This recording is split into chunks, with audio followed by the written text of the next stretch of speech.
Hello, welcome to Chad's Culinary Kitchen. Today we're going to do a test recipe that we're featuring for our culinary special of the month. This month is April and we're having the Santa Fe pork on flatbread. It's going to be garnished with some cheese, red onion, jalapeno pepper, and pineapple. So it should be very colorful and I think something very attractive for the kids to see as they come through the line. So in the process, we've cooked off our pork roast, which we're going to reheat with some enchilada sauce. So as we begin, you'll get this as a cook chill item on your order, and so we'll just open up the bag.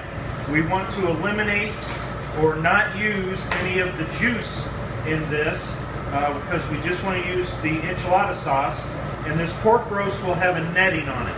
So the easiest thing that I find so that you don't make such quite a mess is make a small cut in the bag and try and take this netting off or peel it off right inside, kind of right around the pork roast. And I'm doing this in a 2-inch pan in case the juices do spill out. It all kind of keeps it right in the pan. So as I peel that off, don't worry if it shreds off, because that's ultimately what we're doing with this. So a chunk of it fell off. I'm going to put it right in the pan. And here is the rest of our pork roast. If you feel like you can't break up this pork roast and put it in the pan, we can also just chop it, put a light chop on it using the cutting board. And I also have some other utensils that we can use for shredding that pork. Even a pair of tongs work also. So we can just quickly, you can kind of see how easily this chops up. It will still have kind of a pink look to it. And we will continue just processing this in a steamer or combi oven, dry heat. We're just looking to reheat it with the enchilada sauce. We're going to use 5 cups of enchilada sauce to do that. So you can see I just put a rough chop on it, and we're going to put it in our pan.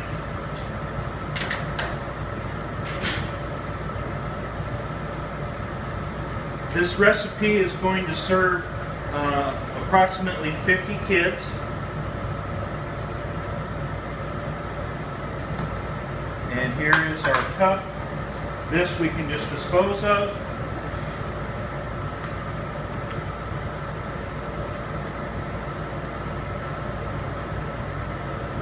Very simple recipe. I really like the flavor that this enchilada sauce gives to the product. Now I'm going to lose my assistant. I have added the last cup right there at 5. 5 cups.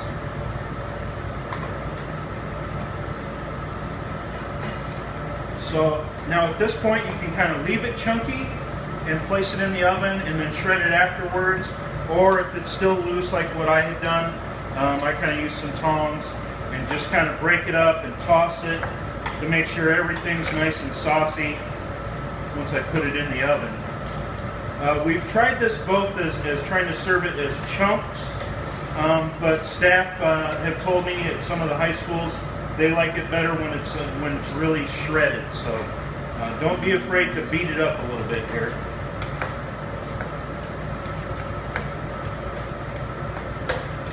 So you can kind of see now what the product looks like, and we're going to place it in the oven approximately about a half an hour at 350 and check on it. I have one that's already finished.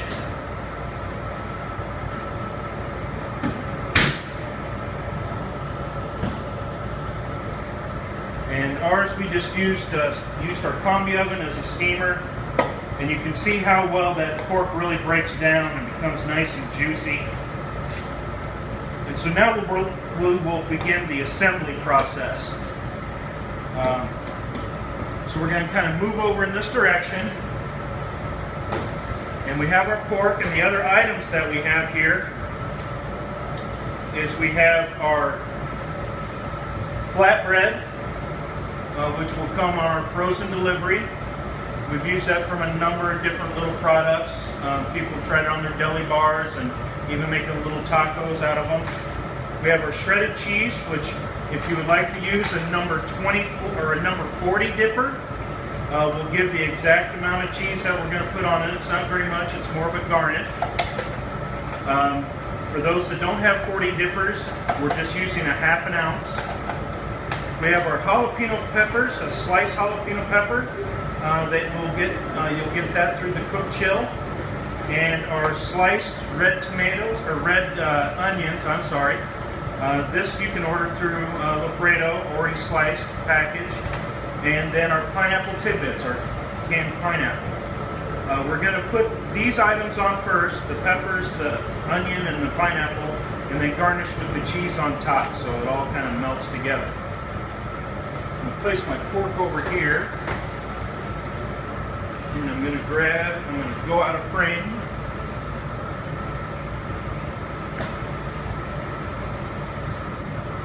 I had to get another glove, so. Very simple recipe. I think one of the challenges that you'll have is that this product, when we're putting it in the pan and assembling it, you're going to leave it kind of, you're only going to be able to get to about 6 to 8 of these flatbreads there. But I think once you make it and assemble it, we're going to have you kind of fold it over so you'll have a pan already ready to go and already folded. But I think for presentation, we might want to have one pan out so the students can see what it looks like first.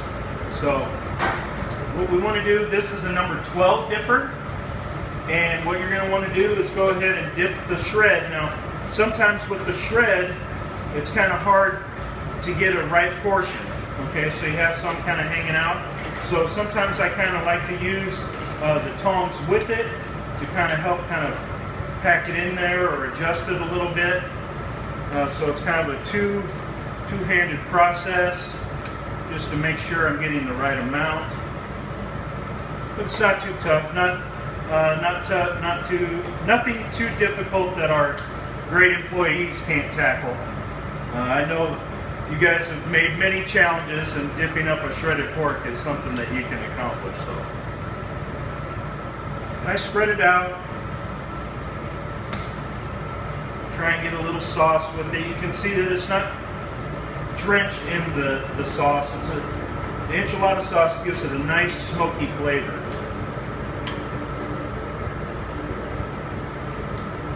There we go.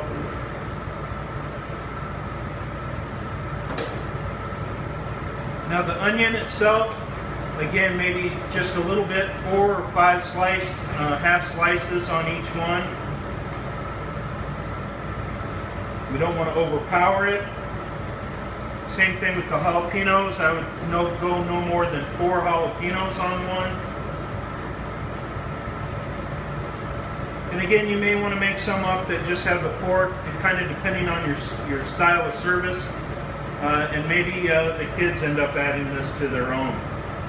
But I think it looks very beautiful. Then the pineapple, again, 4 to 5 little chunks on each one. I think it's a very pretty dish and truly kind of authentic. Again, a number 40 dipper for the cheese. I have a combination of both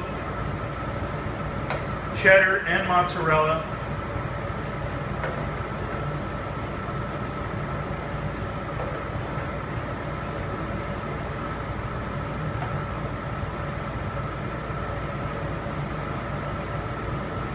Then at this point, you can go back ahead and go right ahead and pop it into the warmer and let that cheese melt for a little bit for about 5-10 minutes.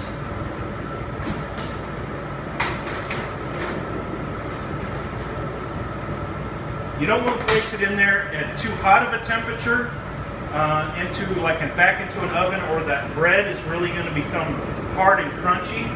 And we want this to be something nice that they can fold.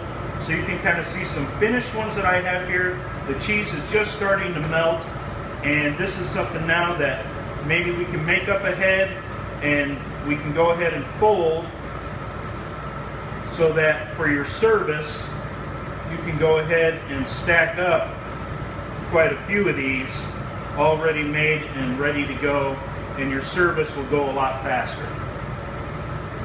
But again, I think it's very important to have something on display for the kids, and I do think they still look really nice folded up, but you can see that I was able to fit that whole tray or that whole pan right here just on the very end.